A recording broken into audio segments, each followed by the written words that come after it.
My name is Cassidy Baker. I'm 19 years old, and this happened in Aurora, Illinois on a frigid January night that still makes my heart pound whenever I think about it. My parents had left for a short trip to visit my aunt. She was recovering from hip surgery and needed help around the house, so I offered to stay behind. I had a part-time job at a local diner and a set of college night classes I couldn't miss, so it made sense for me to keep an eye on our home. We live on a quiet suburban street, the kind with evenly spaced streetlights and mostly friendly neighbors who nod in passing. I'd never been truly afraid to be alone before, but nothing about that night felt normal from the moment the sun slipped below the horizon. By the time it was over, I felt like I'd aged a decade. I remember the cold creeping in through the windows, making every room seem darker and emptier than it should have been. I turned the heat up a bit, double-checked that all the doors were locked, and tried to distract myself by streaming a TV show. The wind howled outside, rattling the bare tree branches against the roof. Every crack and pop of the house settling seemed magnified, setting my nerves on edge. It was only 7 p.m., but it might as well have been midnight. The sky was inky black, and a forecast had warned of possible sleet later.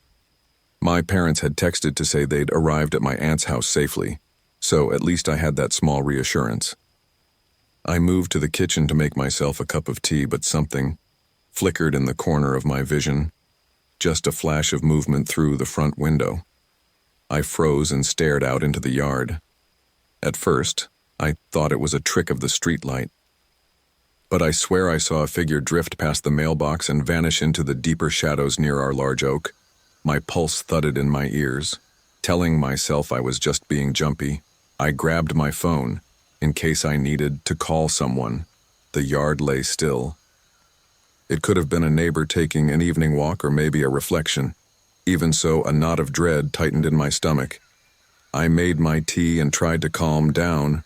Our block is safe with a neighborhood watch. It wasn't unusual for folks to walk their dogs at odd hours. Yet every minute that passed seemed to stretch, my nerves prickling at each gust of wind. When a heavy thump echoed from the back porch, I nearly dropped my mug.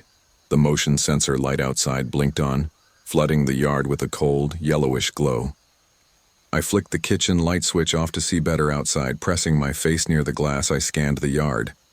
Nothing.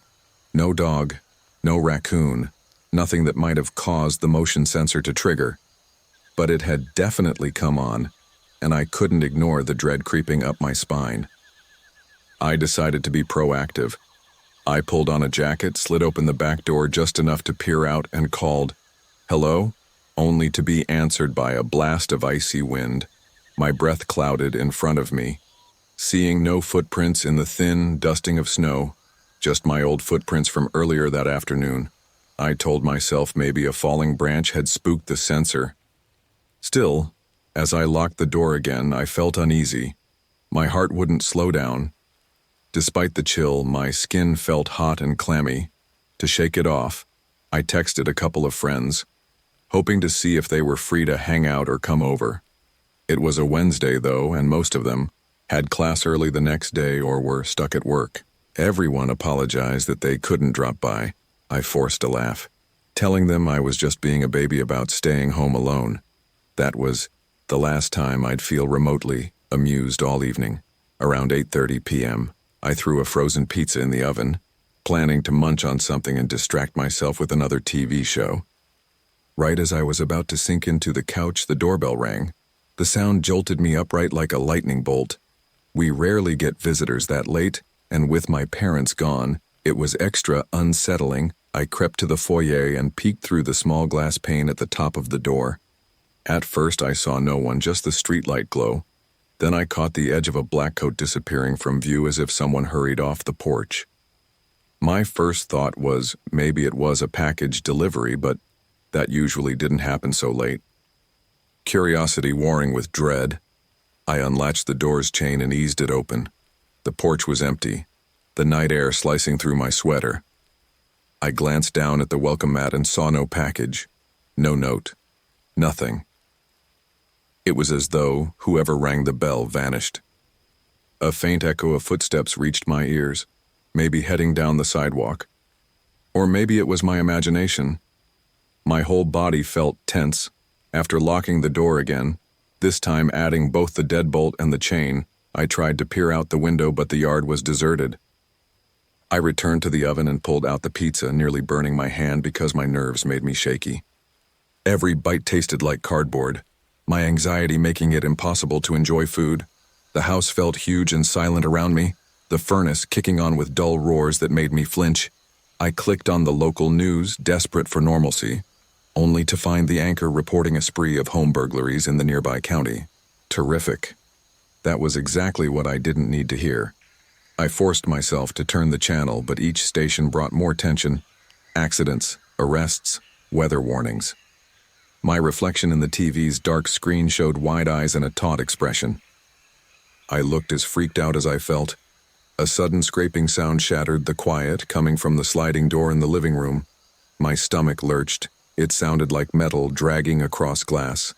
Slowly, I crept down the hallway, phone in one hand, a heavy flashlight in the other. I flicked off the lights to see into the backyard. The living room blinds were open, revealing the darkness outside. My reflection stared back at me from the glass. The scraping came again, softer this time. I swallowed a lump in my throat and inched closer. That's when I saw it, a faint silhouette pressed against the door, as if someone stood just outside, testing the handle or picking at the lock. I froze. The figure seemed tall, dressed in dark clothing, face obscured by a hood or a mask. My mind raced. Was it just a trick of the light? No. I could make out a slight movement of the silhouette's shoulders, a deliberate motion. Whoever it was, they were real. My insides turned to ice. I lifted the flashlight, ready to slam it against the window in some feeble attempt to scare them off. But part of me worried that would provoke them. Instead, I fumbled with my phone, heart hammering. I dialed 911, pressing it to my ear. The call rang once, twice, 3 times. My lungs seized with panic. Finally, a dispatcher's voice answered. 911. What's your emergency? My throat nearly closed. I croaked that someone was trying to break into my house, gave them my address in Aurora, Illinois, and whispered how terrified I was.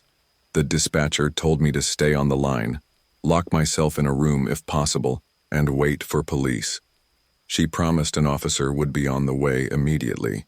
While I was still on the call, the scraping stopped. I heard a soft crunch of footsteps on the frozen grass as the silhouette moved away from the door. I flicked on the porch light, hoping to see more detail, but by the time I mustered enough courage to peek outside, the yard was empty again. Telling the dispatcher everything I saw, I locked all the doors, front, backside, and checked every window latch, panting and trembling the whole time. She stayed calm, telling me help would arrive soon. It felt like an eternity, pacing the front hallway, pressing my phone to my ear. A bleak 5 minutes passed, maybe more, before I finally saw red and blue lights flashing at the corner of my street. Relief battled with terror because I knew how quickly a person could vanish in the dark. 2 officers stepped onto my porch. Officers Manning and Davis, a middle-aged man and a younger woman. They asked me questions about what happened, combed the yard with flashlights, found some faint footprints in the icy ground near the back door, but not much else. Officer Davis told me they'd patrol the block throughout the night and that I should keep my house lit and locked. If I saw anything else suspicious, I was to call immediately. Then they left and I was alone again. I tried to breathe, telling myself it was a random prowler. Maybe they'd been targeting empty houses and didn't realize I was inside. The police presence surely scared them off. I closed all the curtains, turned on more lights around the house, and sat by the window with the flashlight and my phone, my hands sweating despite the cold. The hours dragged. The clock crawled. Past 10, 11 p.m., 11, drausk, midnight. Each time I felt my eyelids drooping, my body jerked awake, adrenaline snapping me back to hypervigilance. I was too scared to go upstairs to my bedroom. The living room couch became my sentry post. Outside, the wind rattled the windows and the street light made ghostly patterns across the yard. I cursed every sound my old house made, a little after midnight. My phone buzzed in my hand, nearly causing me to yelp. I glanced at the screen. Unknown number. Part of me didn't want to answer, but fear and curiosity overcame me. I slid to accept the call and said, "Hello?" No response, just silence and a faint static hiss. "Hello?" I repeated, voice trembling. Nothing. Then I heard a breath so soft I almost doubted it. Another breath like someone listening on the other end. I hung up, heart pounding so violently that I felt dizzy. Barely a minute later, the phone rang again. Another unknown number. I rejected the call, but it rang again and again. Finally, I answered, my voice higher than usual with anxiety. "Who is this?" This time, the line disconnected before I heard anything. I tried to calm myself. Some weird phone glitch or telemarketer, I told myself. But in my gut, I knew it wasn't random. It felt too perfectly timed, too menacing. It was like someone wanted me to know they were there, watching, waiting. I must have called the non-emergency police line a dozen times between 1 a.m. and 2 a.m., each time hearing either that an officer was driving by or that they'd keep an eye on my street. By 2:30, I was physically exhausted from the stress, and my eyelids kept drooping. The couch felt cramped, but I refused to go upstairs where I'd feel isolated. I dozed off for what couldn't have been more than 10 or 15 minutes when I heard a noise that wrenched me awake. Footsteps inside the house on the hardwood floor near the back hallway. Every muscle in my body went rigid. My first desperate hope was that maybe one of my parents had come home early without calling, but I knew that made no sense. My phone was still in my grip, and there had been no message from them. The footsteps paused. I clamped a hand over my mouth, trying not to scream. Slowly, I slid off the couch, crawling behind the coffee table, my heart threatening to explode from my chest. I remembered the policeman's advice, lock yourself in a room if someone enters. But my phone battery was at 5%, and the door to the nearest room, the downstairs bathroom, was too far away. I'd have to cross the hallway to get there. My entire body trembled. Another step, then a quiet, scraping, like metal against the wall. My mind conjured images of a crowbar or a knife. I forced myself to breathe as quietly as possible, inching around the couch. If I made a break for the bathroom, whoever was in the house would definitely hear me. But if I stayed in the open, I was a sitting duck. The steps moved closer to the living room entry. My vision blurred with panic tears. I crawled on my stomach behind the armchair, wishing I could become invisible. The living room light was on, so if the intruder stepped in, they'd see me. No question. Unless adrenaline surged, and I lunged for the lamp, flicking it off. Darkness swallowed the room. I heard a quick intake of breath from the hallway, as if they hadn't expected the lights to go out. My phone glowed faintly. I scrambled to silence it, pressing it close to my chest. In the dark, I heard them step carefully onto the living room's wooden floor, almost like they were testing each board for creaks. I bit down on my lip to keep from whimpering. I tried to dial 911 again, but my phone's screen read 3% battery. I pressed call anyway. It rang once, but the intruder must have heard it. The footsteps sped up. A low, menacing hiss of breath was all I caught.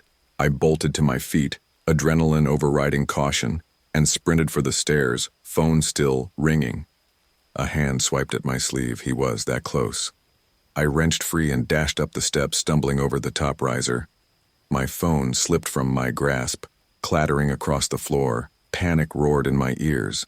The footsteps thundered after me. In the faint glow from a small nightlight plugged in near the second-floor hallway, I saw a black shape lunging closer.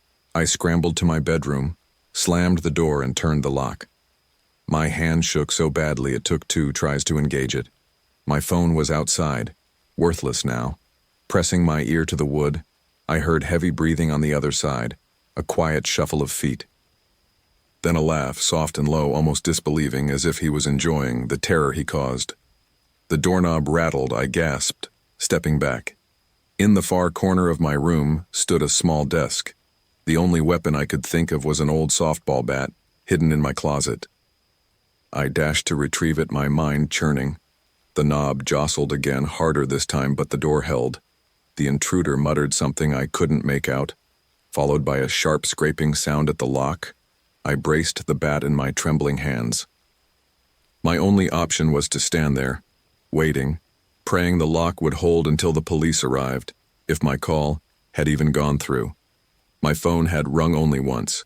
Did the dispatcher get any location details, or was it cut off too soon? My heart hammered. For a moment, the tension in the hallway died down. Silence enveloped me. I might have foolishly hoped he'd given up, but I knew better. The steps retreated, a faint creaking, drifting down the corridor. That scared me even more because now I didn't know where he was. My bedroom has a small window that leads onto a partial roof over the garage. I thought about climbing out. But what if he heard me raise the window? Or what if I slipped on the icy shingles and fell? Still, it was better than letting him trap me. Summoning courage, I inched to the window, flipped the latch, and slowly lifted it, wincing at every squeak of the frame. The cold air blasted my face, stinging my eyes.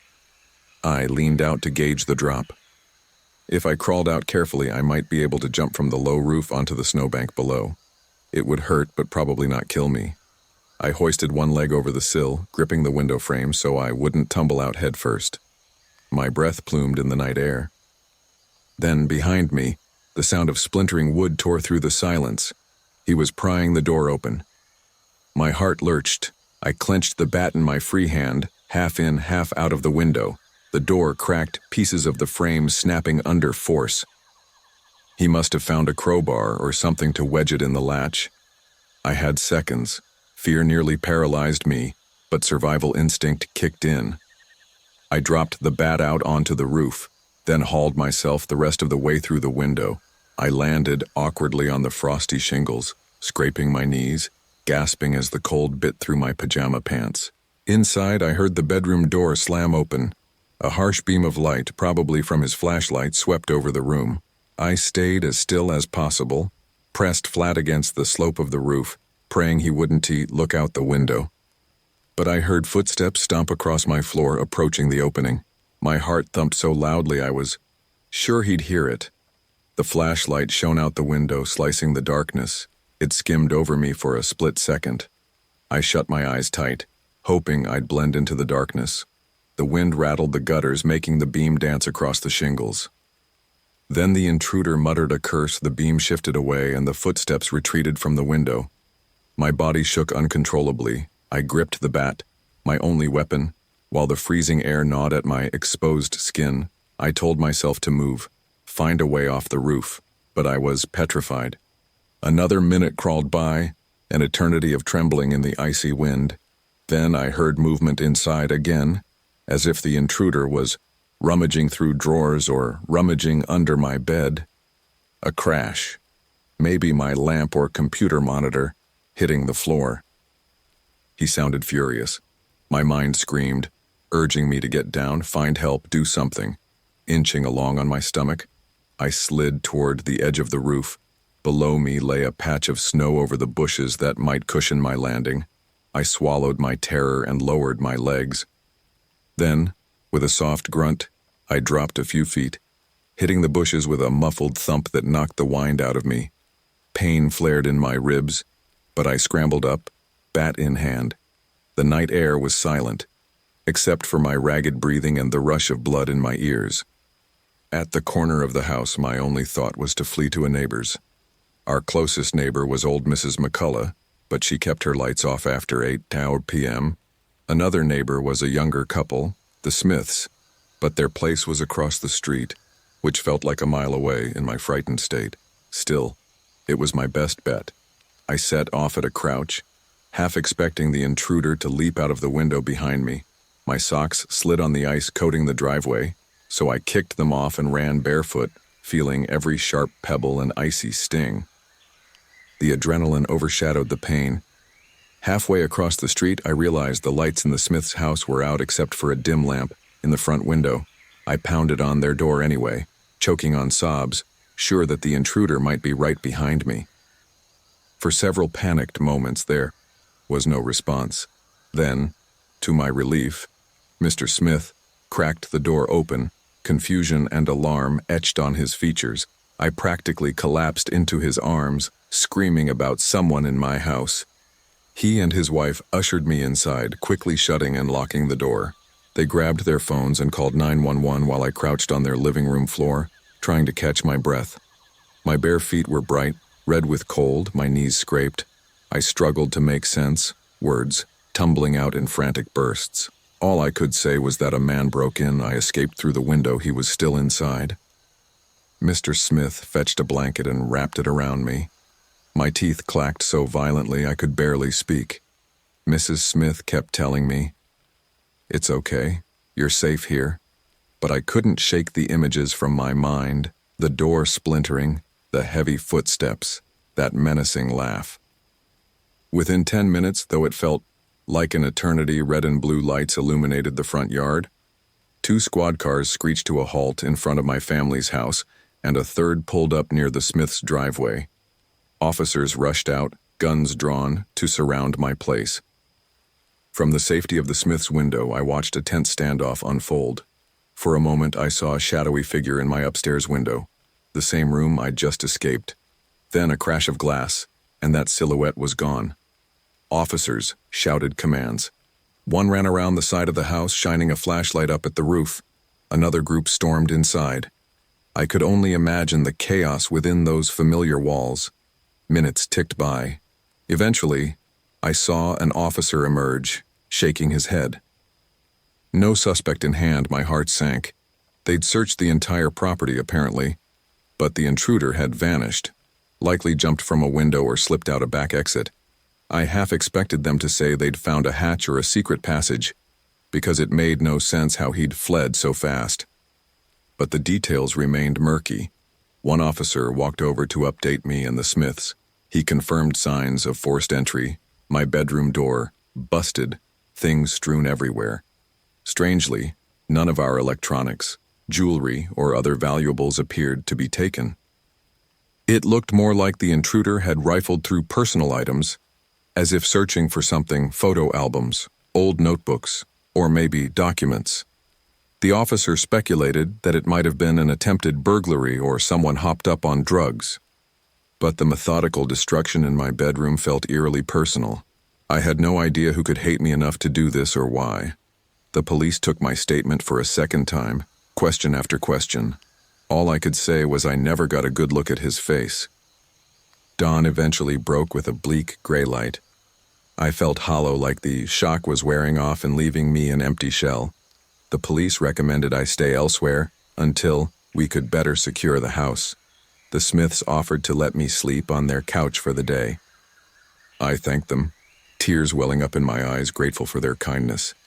I tried to rest, but every time I closed my eyes, I heard that low laugh, felt the brush of a hand on my sleeve, smelled the cold air from my bedroom window.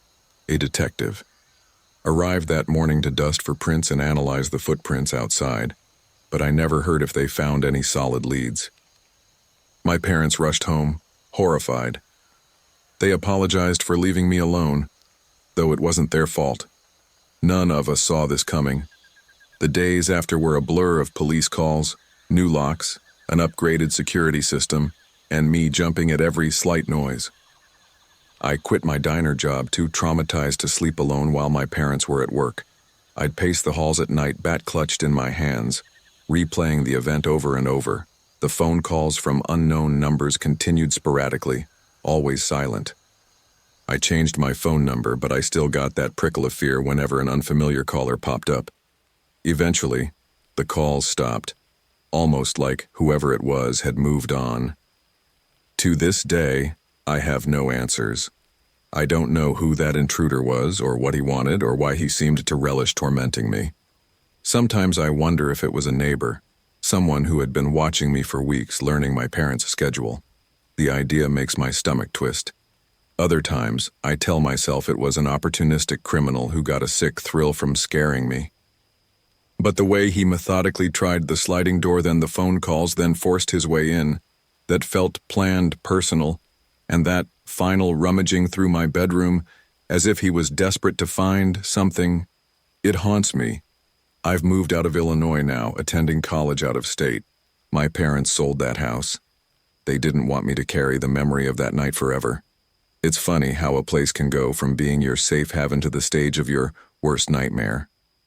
Even though years have passed, I still triple-check every lock before bed, still get nervous if I'm home alone. Sometimes, in the quietest part of the night, I catch myself straining to hear footsteps that aren't there, or feeling the phantom sensation of a cold hand grabbing my sleeve.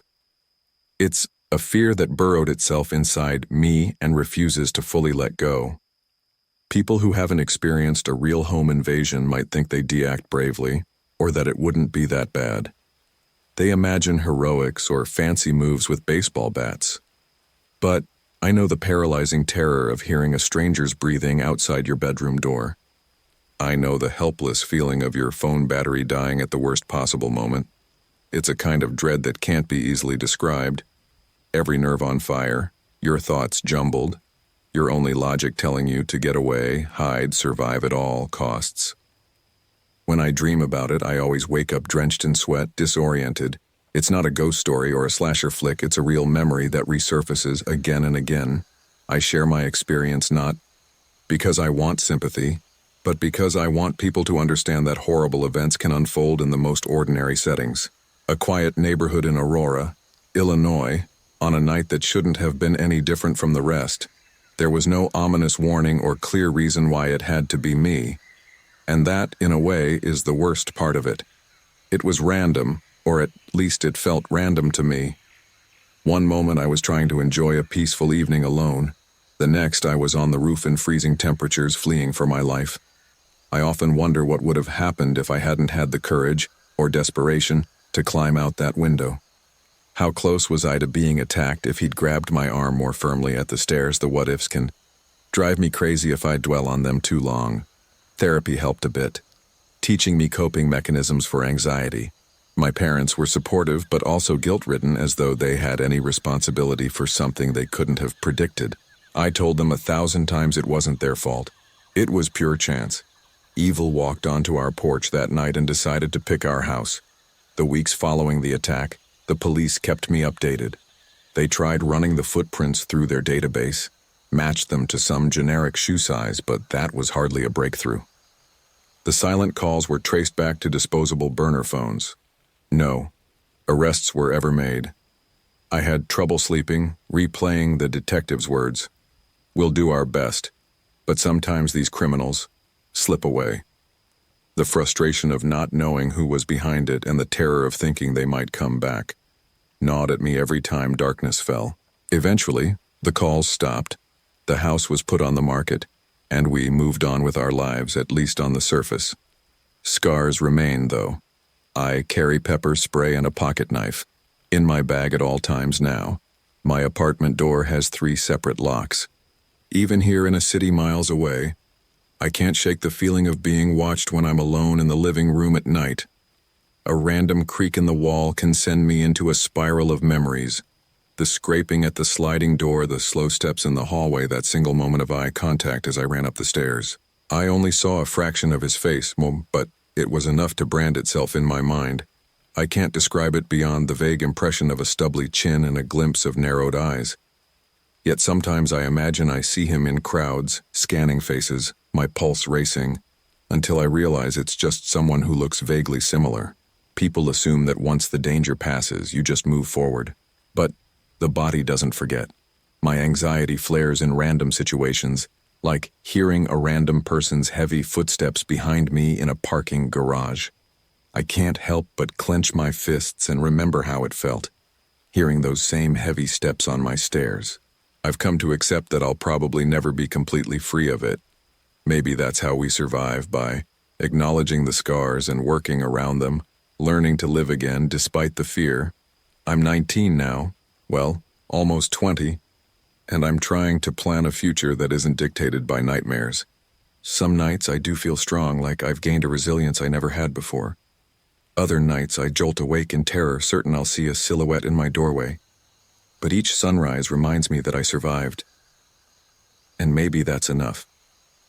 What I do know is that these moments, as awful as they are, remind us of our instincts to trust that tingle in the back of our mind, to be careful about who we open our doors to.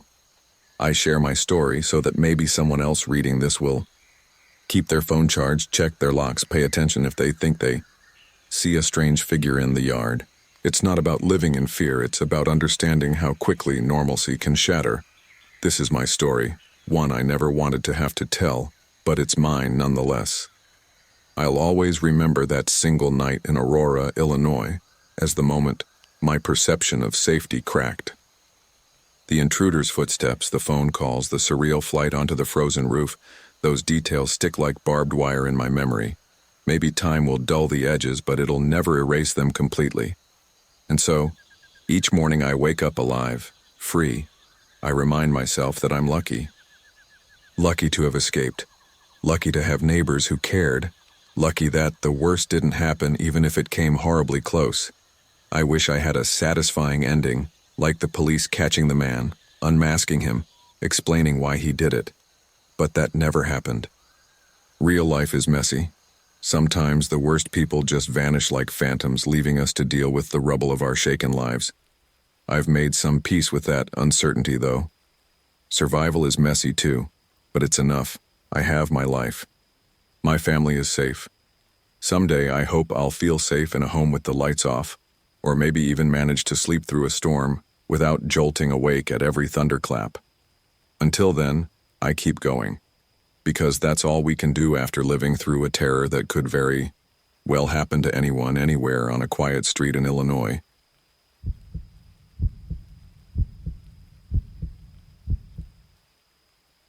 My name is Ryan Andrews, and I'm 21 years old. The night I'm about to describe took place in a small town called Dixon, Illinois, a place known for its quiet streets and old Victorian-style houses.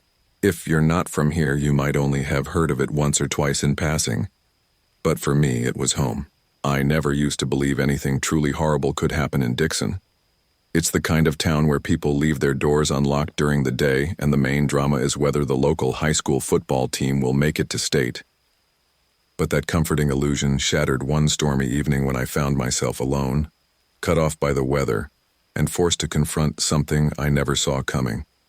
It began with my parents leaving for a spur-of-the-moment trip to Springfield. My dad's aunt had fallen ill, so they rushed out, planning to stay overnight at a relative's place. They asked if I wanted to come, but it was midterm season at my community college, and I had an important exam to study for. I assured them I'd be fine. I'm not a kid anymore. Heck, I used to relish having the house to myself. They reminded me to lock up, feed our cat Willow, and text them if I needed anything. We said our goodbyes, and the house fell silent.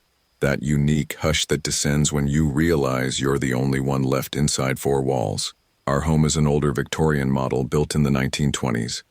It has a lot of charm. Ornate woodwork, creaky floors, tall windows. But those same features can get eerie at night. The wind sometimes whips around the eaves in a low howl, or the pipes will groan at unexpected times. Usually I can laugh it off, but that particular evening the sense of isolation dug at me. A cold front was rolling in, and the forecast threatened thunderstorms. Perfect exam cramming weather. I told myself wryly. I made a quick dinner, just some leftovers and a microwave burrito, then settled in the living room with my notes for a last review. Lightning flickered outside, casting momentary silhouettes of our old oak tree on the walls. At around 7 p.m., the storm truly arrived. Rain pelted the windows, thunder rattled the panes, and Willow skulked behind the couch, ears flattened. The lights flickered once or twice, making me wonder if the power might go out. I told myself that even if it did, I had candles and a flashlight. No big deal. But I couldn't shake an uneasy feeling crawling along my skin, a sense that something about the night felt wrong. By 8:00, the wind was howling loudly enough to drown out smaller noises. The house seemed to groan with every gust. I did my best to keep studying, but the hair on my arms stood on end. I paused, convinced I'd heard a sound from the kitchen, maybe the side door squeaking. Willow hissed. I rose from the couch, heart picking up pace, and tiptoed toward the back of the house. The overhead lights flickered again, and I cursed under my breath, fumbling for the hallway switch. In the kitchen, the only sound was the steady drip of water from a leaky faucet we hadn't quite fixed. The side door was locked, the windows latched. I tried to shrug off my nerves, but Willow slunk around my legs, tail puffed up. Cats always seem to sense tension. I told her it was just the storm, yet I couldn't help glancing out each window, half expecting to see a face pressed against the glass.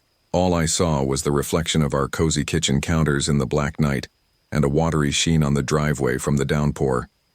Back in the living room, I switched on the TV for background noise while I studied. Some sitcom rerun droned on, providing a cushion of normalcy. Outside, thunder boomed, shaking the walls. That's when I heard a knock at the front door, 3 sharp. Raps that made me jolt so hard my notebook slid off my lap. My pulse thudded, and Willow darted behind the couch again. Nobody should be out in that storm, I thought. Maybe a neighbor needed help, or a delivery driver was lost. Cautiously, I crept to the door, switching on the porch light. Through the peephole, I saw no one. The front porch was empty, rain blowing diagonally across the steps. Shuddering, I flicked the deadbolt, making sure it was locked.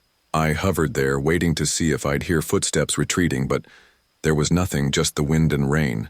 Was it possible a branch or debris hit the door? It seemed too deliberate, but I had no other explanation. I returned to the couch, battling the urge to call my parents and freak them out. They'd feel obligated to drive back in a storm, and I didn't want them risking that. Besides, it was just a weird knock. Probably the wind. I tried to immerse myself in my notes on American history, ignoring the pounding of my heart. But every rumble of thunder made me tense, and the TV's laugh track felt jarring against my fraying nerves.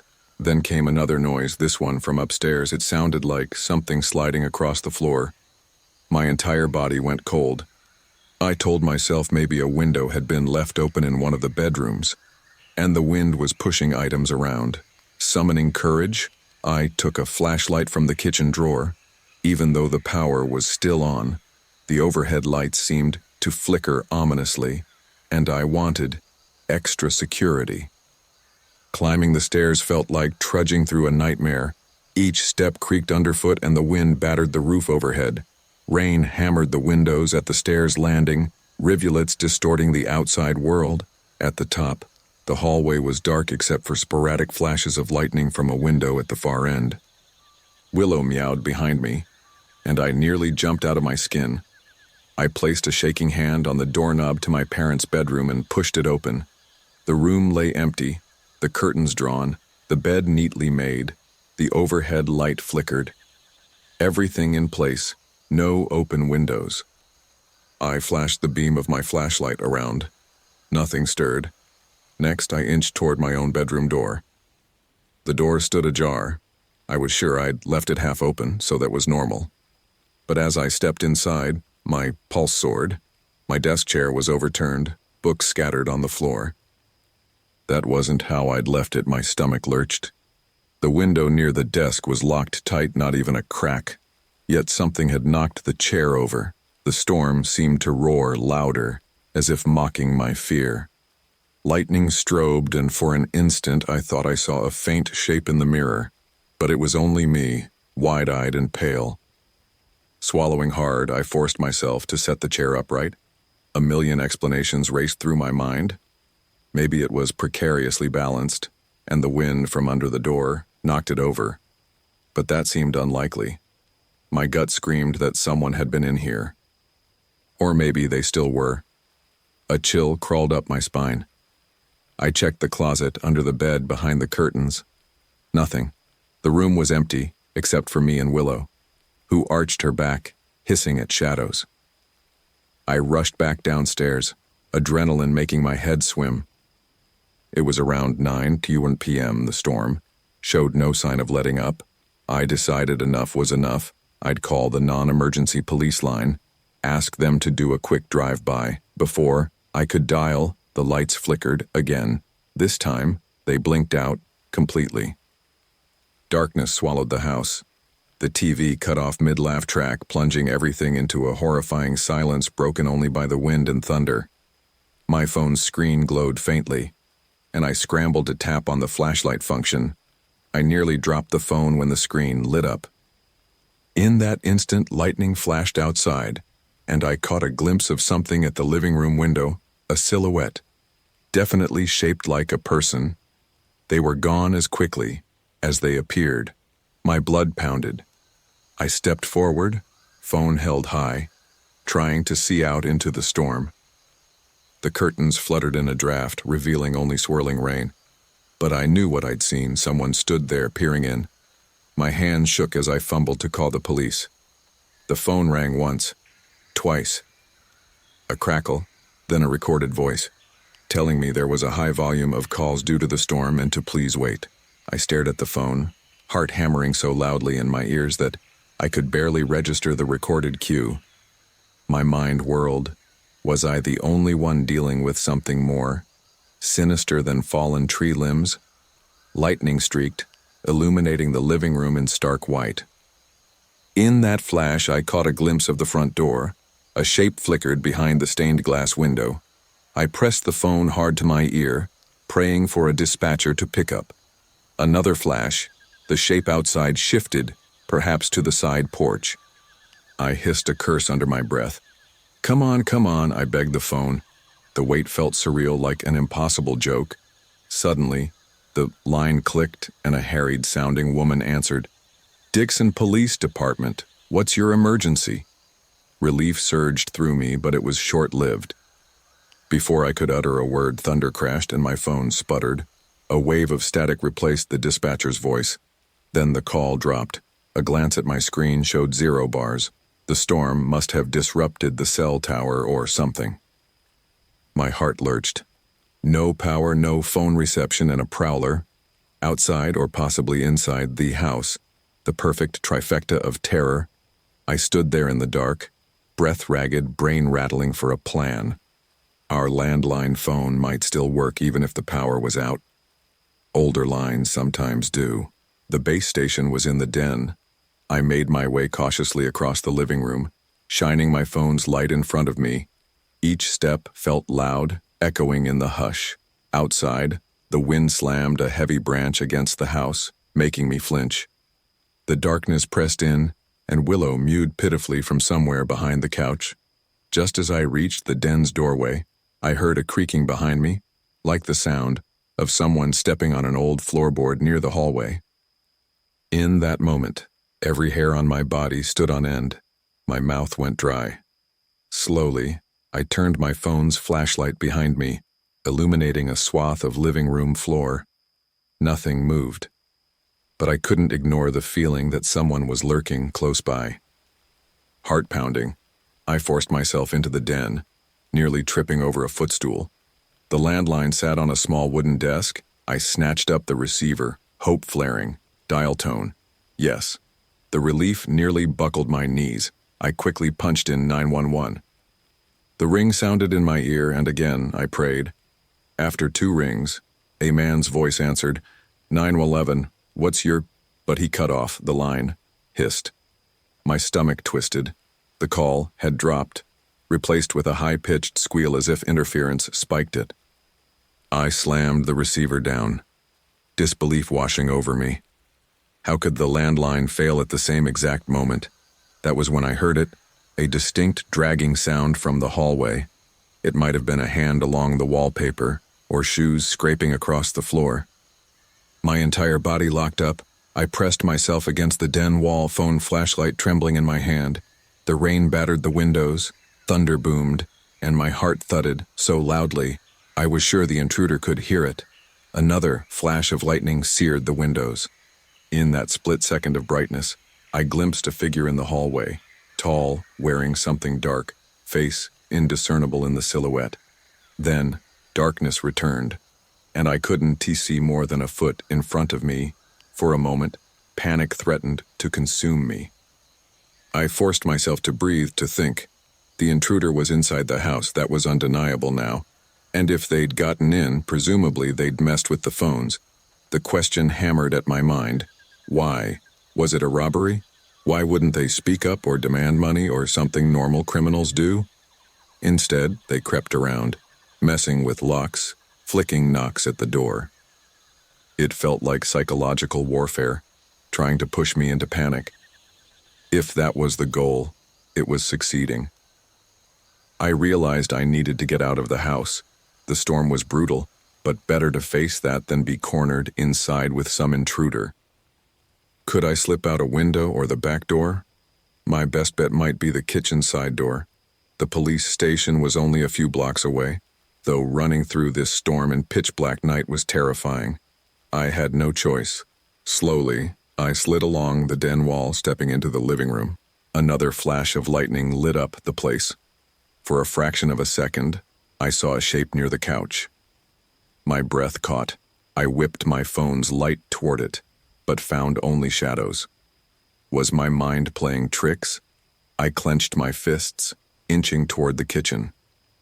My soaked palms made holding the phone difficult, and the screen flickered at 10% battery. Time was running out in more ways than one. The floors creaked with each step, and I bit my lip, wishing I could move silently. I heard a shuffle behind me, a soft intake of breath. My heart leapt into my throat. Without thinking, I broke into a sprint, rounding the corner into the kitchen. My socks slipped on the linoleum, nearly sending me crashing to the floor. I latched onto the counter for balance. Willow streaked past me, spooked out of her mind. In the faint phone light, I saw the side door looming ahead, my salvation. Then I froze in disbelief. Large wooden boards were nailed across it, boards that definitely hadn't been there earlier. My head spun. The intruder must have prepped them or found them in our garage, then hammered them in place to trap me. Splinters littered the floor, and big nails jutted from the boards. I let out a panicked whimper. My gaze flicked to the window above the sink. It was too small to climb through. The back door, maybe that was free? I lunged for the back door at the other end of the kitchen.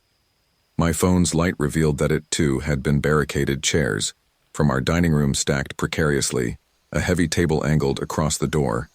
Heart in my throat, I tugged at the chairs, but they wouldn't budge easily. This was insane. The intruder had effectively locked me in. I realized with a nauseating jolt that they wanted me stuck. My mind raced for an alternative. A flash of lightning revealed the basement door near the fridge, and an idea struck. The basement had those old-fashioned storm doors that opened to the backyard, used occasionally for large items. If I could slip through there, maybe I could push open the external doors from the inside. Despite the dread swirling in my gut, I rushed to the basement door and yanked it open. A surge of damp, musty air rolled out. The steps descended into pitch blackness. My phone's battery dipped to 8%. Biting my lip, I forced myself to descend, guiding the beam ahead so I wouldn't trip. My footsteps echoed on the concrete floor at the bottom, the smell of mildew invading my nostrils. It was quieter down here, away from the wind. The overhead pipes dripped, and the house's old foundation groaned. Thunder sounded muffled, but still powerful. I padded forward, searching for the storm doors. They were to the right, behind the laundry area. The phone's light revealed them, 2 big wooden panels, locked with a simple bar on the inside. Relief fluttered in my chest. I hurried over and grabbed the bar, expecting it to lift easily. Instead, it wouldn't budge, like someone had jammed it from the outside. Panic tightened my throat. Frantically, I tugged, bracing my foot on the wall. It didn't move. The intruder must have hammered or wedged something outside, making it impossible to open from within. In the faint glow of my dying phone, I saw Willow creeping down the steps, meowing plaintively. She must have followed me, terrified. Her presence was oddly comforting, but it didn't change the fact that I was trapped. My breath caught as I heard a door open upstairs, the kitchen door leading down here, presumably. A slow, deliberate creaking. I snapped my phone's light off, plunging the basement into total darkness. Ears straining, I forced myself to breathe as quietly as possible. Willow rubbed against my leg, likely seeking comfort. Footsteps on the basement stairs. Slow, measured. My chest tightened to the point of pain. My phone read 5% battery, but I dared not turn on the light. I sank behind the washing machine, trying to make myself small in the cramped space. If this intruder had any kind of flashlight or night vision, I'd be done for. Each step they took reverberated in my chest.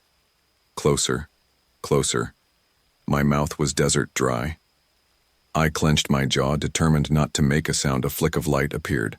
Someone else's flashlight scanning the basement's walls. It illuminated the stained concrete floor, the old furnace, the wooden support beams. The beam glided closer. I pressed my back to the washing machine, holding Willow to keep her from darting out. She let out a tiny mew, and I froze, praying the intruder hadn't heard. The flashlight paused, flicking toward my corner. I shrank lower, heart pounding so fiercely that white sparks of panic danced in my vision. The light hovered, then moved on. The footsteps resumed, scuffing the floor near the storm doors. I realized if they were checking the storm doors, they knew I might be trying to escape that way. My phone pinged softly, a low battery warning that I couldn't stop in time. The intruder's flashlight snapped, back toward my direction. Dread crushed me. The steps advanced, each footfall heavier than the last. I clenched my eyes shut, bracing for confrontation. A thunderclap rattled the house, and in that thunder's roar, I made a split-second decision. I lunged out from behind the washing machine, swinging my phone as if it were a weapon. The feeble glow revealed a tall figure in a hooded jacket, the face partially covered by what looked like a black ski mask.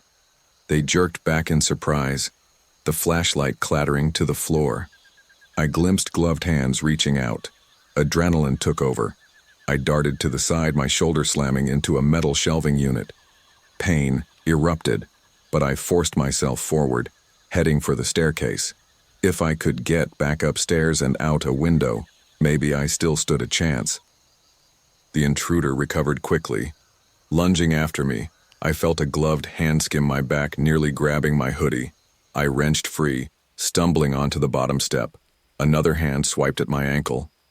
With a feral cry, I kicked blindly. My foot connected with something solid, maybe a shin. The intruder grunted in pain. I scrambled up the stairs 2 at a time, hearing them rush behind me. My phone slipped from my grasp on the 3rd step. It tumbled down, the screen smashing with a final flicker of light. A wave of dread at losing my only light source hammered into me, but I had to keep going. The intruder was right at my heels. I burst through the basement door into the pitch-black kitchen, only for my knee to slam into the dining table the intruder had used to barricade the back door. I hissed in pain, but momentum carried me onward. I half ran, half limped into the hallway, feeling the walls with outstretched hands.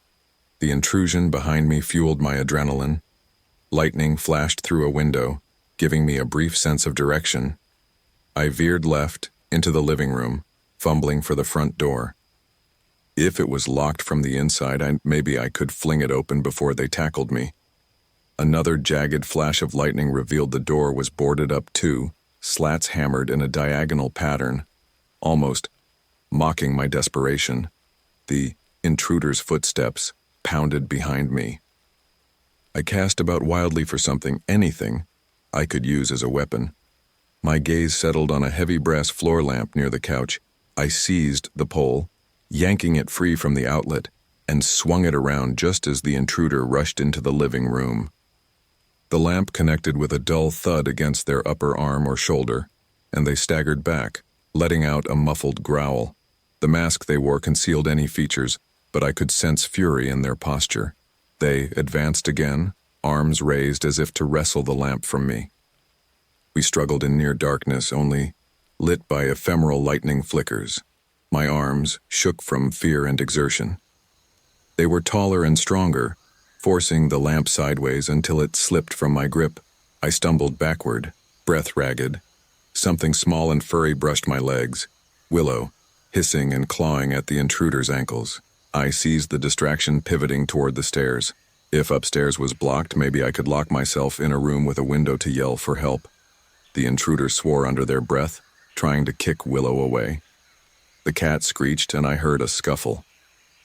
My stomach churned at the thought of them hurting her, but I had to protect myself. I dashed up the stairwell again, this time with no phone, no flashlight. The flickering lightning outside offered the only illumination. Reaching the top, I headed for my bedroom, the place I knew best. My mind was a blur, but I remembered I had a desk lamp with battery power for emergencies, maybe, that would help me see enough to escape or defend myself.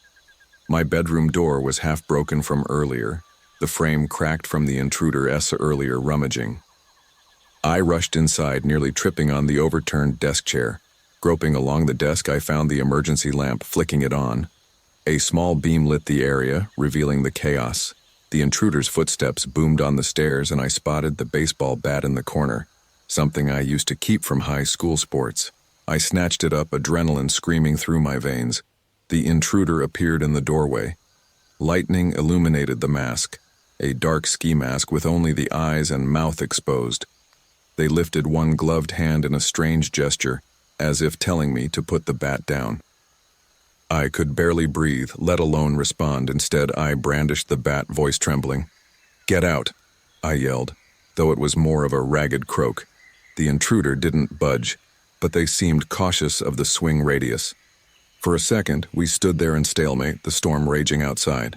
Why was this happening? I wanted answers, but I was too terrified to speak. The intruder tilted their head slightly as if assessing me. Thunder boomed, shaking the window. They lunged. I swung the bat in a wild arc, clipping their shoulder. They staggered but managed to grab the barrel with their other hand. We wrestled for control. My grip slipped, and they yanked the bat free, sending me stumbling backward into my dresser. Pain flared in my ribs as I collided with the wood. The intruder raised the bat high, like they might strike me.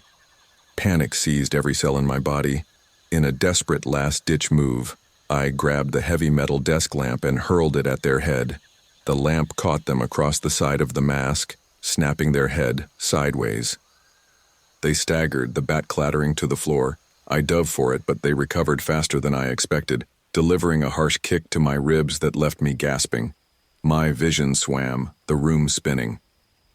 Another bolt of lightning revealed the intruder's mask partially askew. I glimpsed short, dark hair, a twisted sneer on pale features, just enough detail to brand a half-image in my mind. They cursed viciously and reached for me.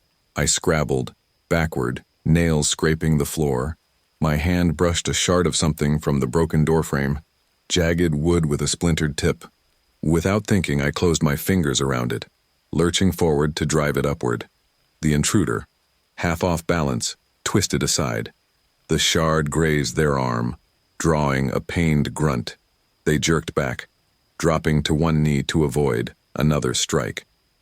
Seizing the moment, I sprang to my feet, ignoring the agony in my ribs.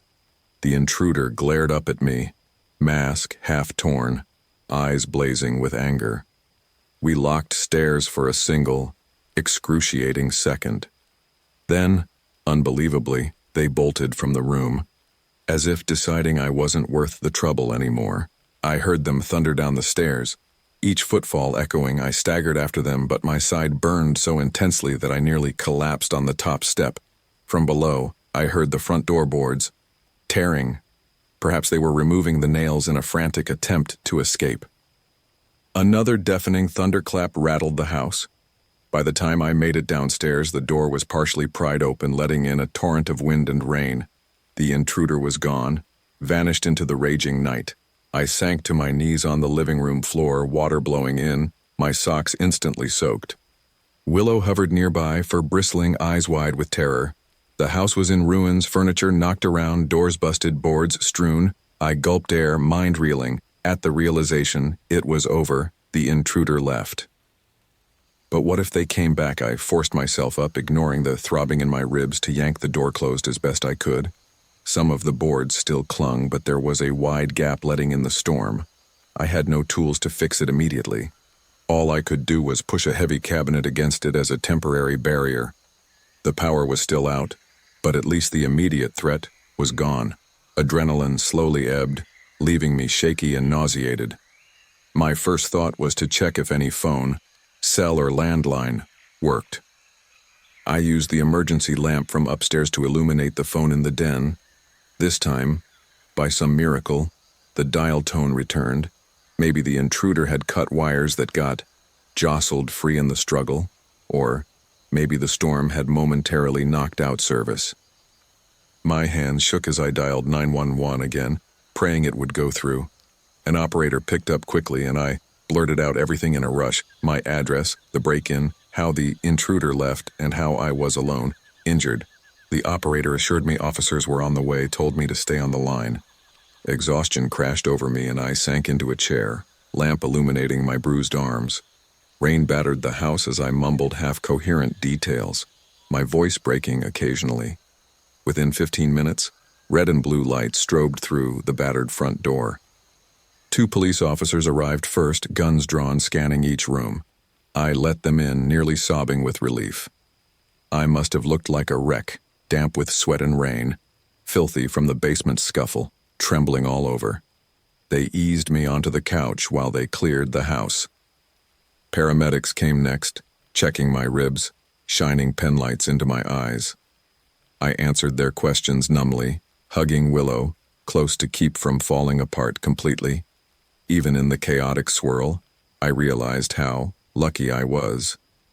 The intruder could have finished me off at several points, but circumstances like the cat's distraction or me grabbing a weapon at the right moment gave me just enough advantage to survive. The officers found signs of forced entry at the back door, plus nails and boards in the garage that matched the barricading. The entire house felt defiled, every room bearing scars of that night's terror. My parents returned as soon as they got word, horrified by the scene. My dad nearly broke down at the sight of the broken doors and my bruised side. Detectives spent hours collecting prints and photographing evidence. They discovered the intruder had cut power at our breaker box outside, then hammered boards over the doors to trap me. A methodical plan. The only question was why. They guessed robbery, but barely anything was stolen, only a few rummaged drawers. Another theory was that it could have been personal, some twisted individual targeting me specifically for reasons unknown. They never found a conclusive answer, never identified a suspect that matched the partial prints or the hair samples from the basement. In Dixon, such crimes are rare, so the entire community buzzed with rumors for weeks. Nothing ever came of it. I moved out of that house as soon as I could, opting for a small apartment closer to campus. My parents installed a top-of-the-line security system and replaced all the doors and windows. But the real damage was done. I couldn't walk those halls without feeling suffocated by the memory of footsteps in the dark, the scraping of nails. The horrifying moment I realized the phone lines were dead. My nightmares replay the lightning flashes showing a hooded figure in the hallway. Even now, after therapy and countless attempts to rationalize it, I feel my skin prickle whenever storms roll in at night. Sometimes I lie awake, imagining if I'd done one thing differently, found a better weapon, or tried a different escape route. Would I have unmasked them, turned the tables, or would it have ended worse for me? I try not to dwell too deeply on the what-ifs, but they lurk in the back of my mind, especially when I hear a house settling after dark or the slightest creak near my apartment door. I double-check the locks, glance out the peephole at random intervals, keep my phone fully charged. These small routines of caution are scars of that night, reminders of how quickly normalcy can unravel. The police told me that criminals sometimes thrive on psychological terror. That maybe the intruder wanted to unnerve me, amuse themselves with my panic. But I can't entirely accept that as the only motive. Something about the methodical boarding of doors, cutting the power, messing with the phones. It all felt so personal, as if they took pleasure in controlling the environment. I suspect they planned it in detail, waiting for the perfect stormy night when I was alone, ensuring minimal chance of neighbors interfering. That level of planning unnerves me most, the idea that I'd been watched and studied without my knowledge. To this day, I've never been able to handle thunderstorms in the same way. The sound of thunder triggers a burst of anxiety, and I find myself scanning windows expecting to see a silhouette. I work with a counselor on coping techniques, and it's helped some. Time has its own healing effect, but the memory remains raw. People in Dixon still speak of that incident sometimes, the mysterious intruder during the big storm. They look at me with sympathy, but also a flicker of dread, as if to say, that could have been any of us. My parents blame themselves for leaving on such short notice, but I insist it wasn't their fault. Nobody could predict an event like that. No one is ever truly prepared for the moment your house becomes a cage, with a stranger playing puppet master. If there's any silver lining, it's that I made it through.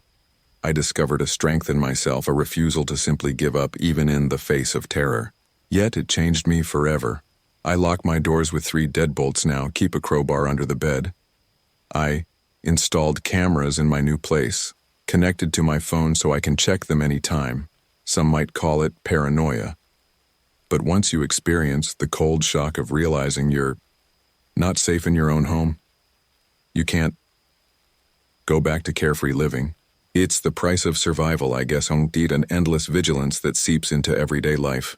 I still wonder if the intruder left Dixon, or if they might be out there, remembering that stormy night as vividly as I do.